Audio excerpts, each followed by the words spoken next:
Alright guys, first off, Eric, thank you for those pictures. That would have been perfect when I was first installing the turret. I highly recommend that you add that 360 slip ring turret one into any order that you send with a full turret, especially if they're upgrading from airsoft to IR or changing over.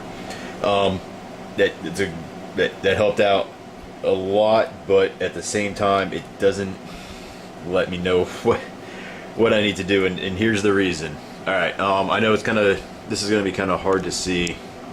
I'm trying to get as much in as possible into the video shot.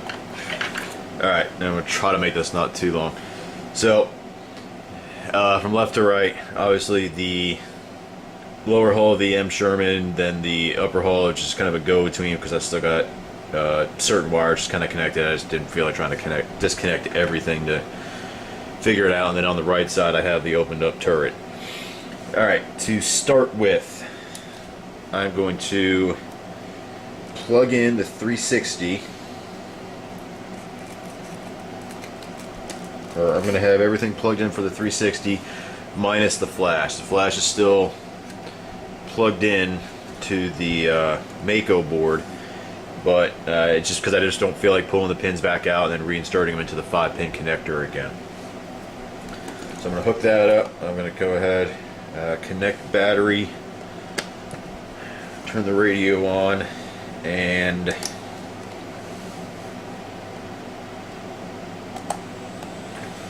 turn the tank on. Go ahead, start it up.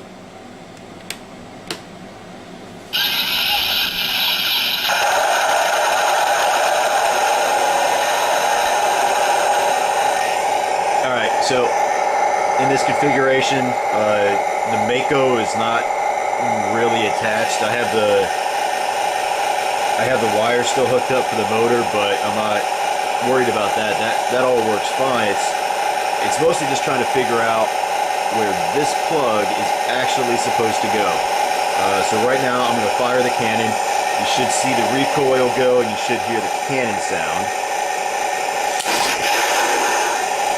Okay, so actually it knocked the camera a little bit, but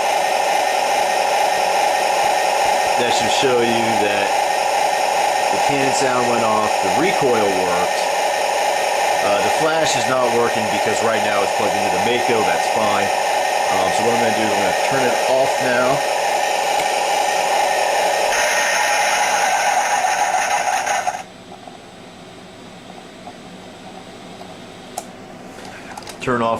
Turn the system off. Alright, everything is off now. And then, so I have the RX-18, or I have the TAG MFU hooked up correctly based on Eric's the photos that he sent me, or in the forum. So, as I understand it,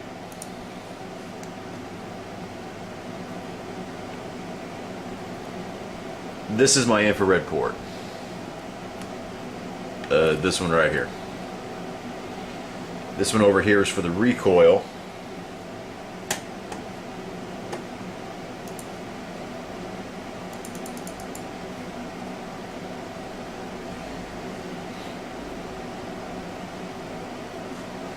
And as I understood it, for the Mako to work correctly, you take the in-out port of the Mako right here, if you can see this 5-pin connector wire,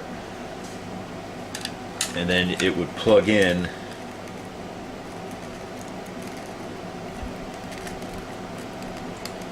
to this port right here. So I would unplug this 5-pin wire and then plug in the Mako.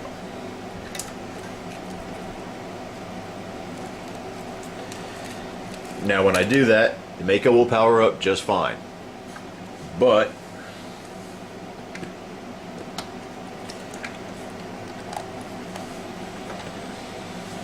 when I try to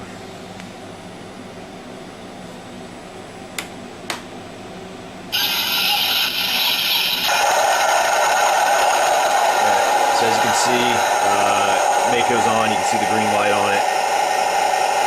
The original pin that was pulled out of port D, which is the infrared port, this 5-pin was replaced with the Mako itself running into the Mako. As I understand it, I don't need to plug this in anywhere. Well, at least I thought I didn't need to once I plugged the Mako in. When I go to fire now, you should see the recoil unit work, but you won't hear anything as far as sound is concerned. And there also isn't any flash either. So there was the fire. One more time. You can see it doesn't.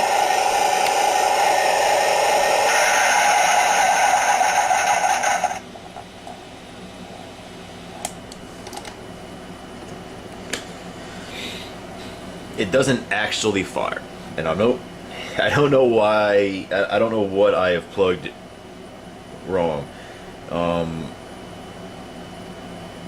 According to Kevin at RCTA, I have not connected the micro switch, which would be fine, but I don't know which one that is. I am assuming that it is one of these, or two of these, or a couple of these pins on this 5-pin connector. Because when I hook it up, you'll notice it fired.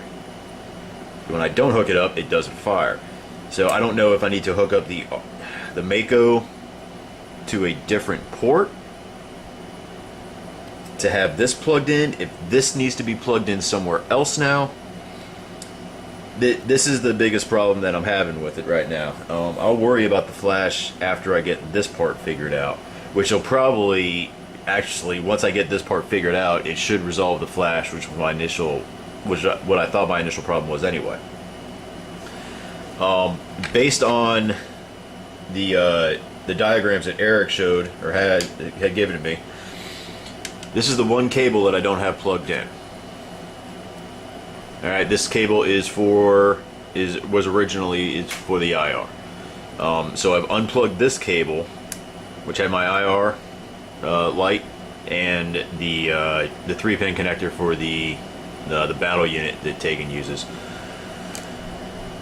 Which, if I understand it, it should actually, on a tank without a 360 ring, it would actually plug into this port right here. So I am just kind of lost as far as I don't know where I need to have stuff plugged in to get the Mako to work right. I don't know what I messed up. I'm sure I did. I just don't know what.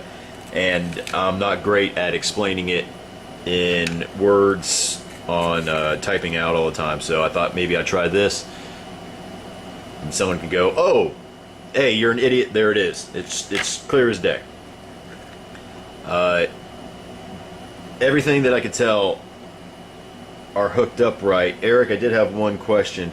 On that first picture, when it shows all the pinouts, the upper right one, where it shows the whole board, the whole daughter board put together, the what is that? The 10 or 11 pin connector, the really big one.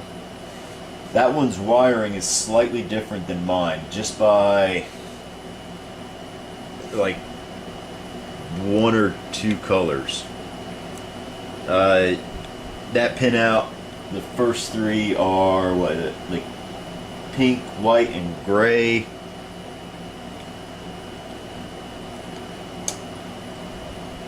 Alright. Yeah, pink, white, gray, brown, blue.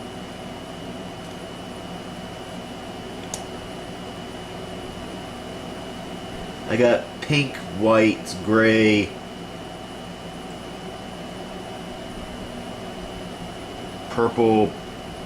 No, maybe it isn't. Maybe I just thought it was at first.